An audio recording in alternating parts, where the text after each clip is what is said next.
ನಾನು ನಾಗಸಿಂಗ ಶೆಟ್ ಅಂತ ಈಗಾಗಲೇ ಉತ್ತರ ಕನ್ನಡ ಜಿಲ್ಲೆಯ ಕುಮಟಾ ತಾಲೂಕಿನಿಂದ ಈಗಾಗಲೇ ನಾವು ನೇರವಾಗಿ ಕುಮಟಾ ತಾಲೂಕಿನ ಹೊಸಾಡ್ ಭಾಗದಲ್ಲಿ ಬಂದಿದ್ದೀವಿ. ಹೊಸಾಡ್ ಭಾಗದಲ್ಲಿ ಏನು ಗೋಶಾಲೆ ಏನು ನಿರ್ಮಾಣ ಆಗಿದೆ ಸಕ್ರಿಯವಾಗಿ 2007ರಿಂದ ಈಗಾಗಲೇ ನಮ್ಮ ಸುಬ್ರೇ ಭಟ್ ಅವರು ಈಗಾಗಲೇ ಸಕ್ರಿಯವಾಗಿ ನಡೆಸ್ಕೊಂಡು ಬರ್ತಾ ಇದ್ದಾರೆ. ಅವರ ಒಂದು ಸಂದರ್ಶನದ ಮೂಲಕ ನಮ್ಮ ಯೂಟ್ಯೂಬ್ ವಾಹಿನಿಗೆ ಅವರ ಒಂದು ಅನಿಸಿಕೆಯನ್ನ ಈಗಾಗಲೇ ನಾವು ಕೇಳೋಣ. ನಮಸ್ಕಾರ ಸುಬ್ರೇ ಭಟ್ ಅವರೇ, ನಮ್ಮ ಯೂಟ್ಯೂಬ್ ವಾಹಿನಿಗೆ.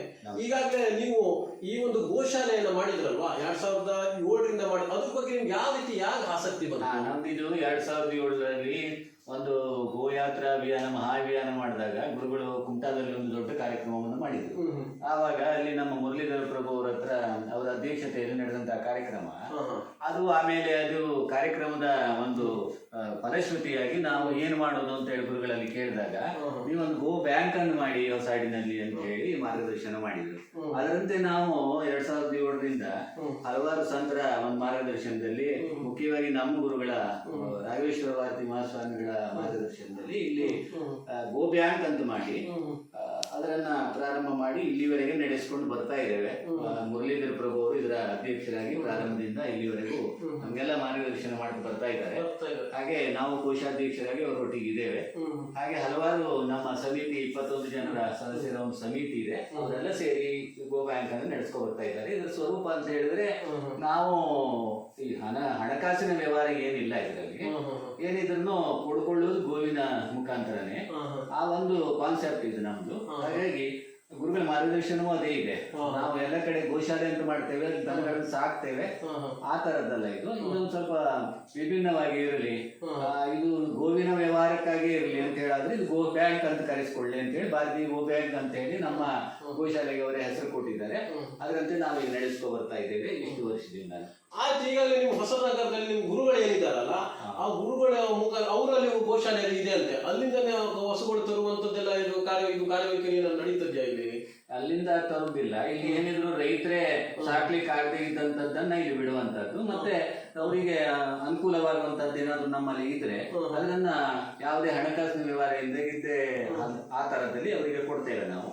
ಒಂದು ಅದಕ್ಕೆ ಮೌಲ್ಯ ಇಲ್ಲ, ಆದ್ರೆ ಸಾಕುವ ಒಂದು ಕಂಡೀಷನ್ ಇದೆ. ಅಂದ್ರೆ ಒಂದು ನಾವು ಅವ್ರ ಹತ್ರ ಒಂದು ಬಾಂಡ್ ಮಾಡ್ಕೊಳ್ತೇವೆ, ಇಷ್ಟ ಅದರಿಂದ ಯಾರಿಗೂ ಮಾರಾಟ ಮಾಡಬಾರ್ದು, ಆ ತರದ ಒಂದು ನಿಯಮಾವಳಿ ಒಳಪಟ್ಟು ಅವರಿಗೆ ದನಗಳನ್ನು ಕೊಡ್ತೇವೆ. ಮತ್ತು ತಗೊಳ್ಳುವಾಗ ಹಾಗೆ ಅವರು ತಂದು ಬಿಟ್ಟು ಹೋಗ್ಬೇಕು. ಇಲ್ಲಿ ತಂದು ಬಿಟ್ಟ ನಂತರ ಅವರಿಗೆ ಯಾವುದೇ ಅದ್ರ ಮೇಲೆ ಅಧಿಕಾರ ಇರೋದಿಲ್ಲ.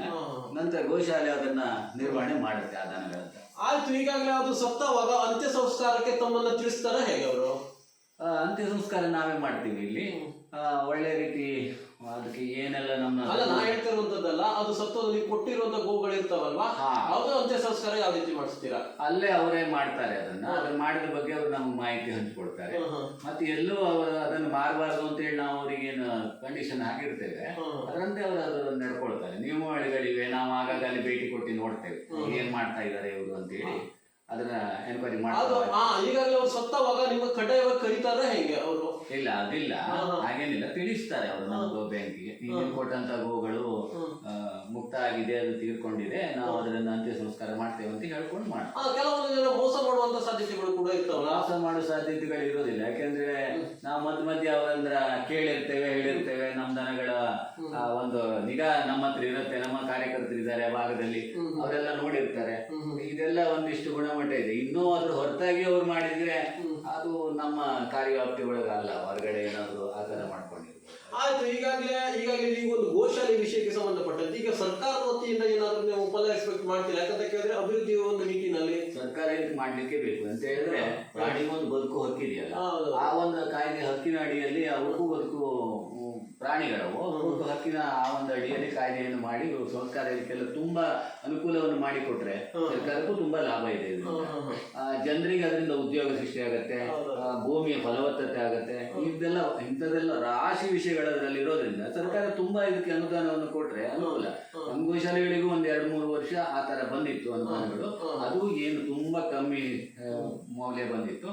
ನಮ್ಮ ಡಿಮಾಂಡ್ ಏನಿದೆ, ನಮ್ಮ ಏನು ಬೇಡಿಕೆ ಇದೆ, ಆ ಮಟ್ಟದಲ್ಲಿ ಅನುದಾನಗಳು ಬಂದ್ರೆ ನಾವು ಈ ಗೋಶಾಲೆಯನ್ನ ಇನ್ನೂ ಹೆಚ್ಚು ದನಗಳನ್ನು ನಡೆಸುವ. ಆಯ್ತು. ಈಗಾಗಲೇ ಈಗ ಬಿಟ್ರೆ ಈಗ ನಾವು ಹೇಳುವಂಥದ್ದು ಏನಂತ ಕೇಳಿದ್ರೆ, ನೀವು ಬೇರೆಯವರಿಗೆ ಒಂದು ದನವನ್ನು ಸಾಕ್ಲಿಕ್ಕೆ ಕೊಡ್ತೀರಲ್ವಾ, ಅದನ್ನು ಇಲ್ಲಿ ವಿಸ್ತರಣೆ ಮಾಡ್ಬೋದಲ್ಲ ತಾವು? ಯಾಕಂತ ಹೇಳಿದ್ರೆ ಅಲ್ಲಿ ಕೊಟ್ಟಕ್ಕಿಂತ ಇಲ್ಲೇ ಇದಾಗ್ಬಿಟ್ರೆ ಗೋಶಾಲೆ ದೊಡ್ಡ ಮಟ್ಟದ ಬೆಳೀತದೆ, ನಂಬಿಕೆ ಬರ್ತದೆ. ನಮ್ಮ ಕಾರ್ಯವ್ಯಾಪ್ತಿ ಏನಿದೆ ಅಂದ್ರೆ, ನಮ್ಮ ಹತ್ರ ಇರುವ ಒಂದು 10 ಎಕರೆ ಜಾಗದಲ್ಲಿ ಈಗ ಹುಲ್ಲು ಬೆಳೆಸಲಿಕ್ಕೆ ಮತ್ತು ಕೊಟ್ಟಿಗೆ ಕಟ್ಟಿಕೊಳ್ಳಿಕ್ಕೆ ಇದ್ದಷ್ಟು ಜಾಗದಲ್ಲೂ ನಾವೀಗ ಫುಲ್ಫಿಲ್ ಮಾಡ್ಕೊಂಡಿದ್ದೇವೆ, ತುಂಬಿಕೊಂಡಿದ್ದೇವೆ.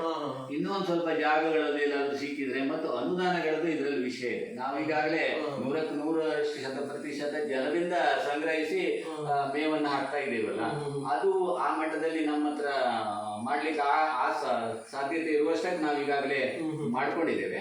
ಇನ್ನೂ ಹೆಚ್ಚಿನ ಇದನ್ನು ವಿಸ್ತರಿಸಬೇಕಂತ ಹೇಳಿದ್ರೆ ಸರ್ಕಾರದ ಅನುದಾನಗಳು ಆ ತರದ ಬೇಡಿಕೆ ನಮ್ದಿದೆ, ಅದಾದ್ರೆ ಮಾಡಬಹುದು.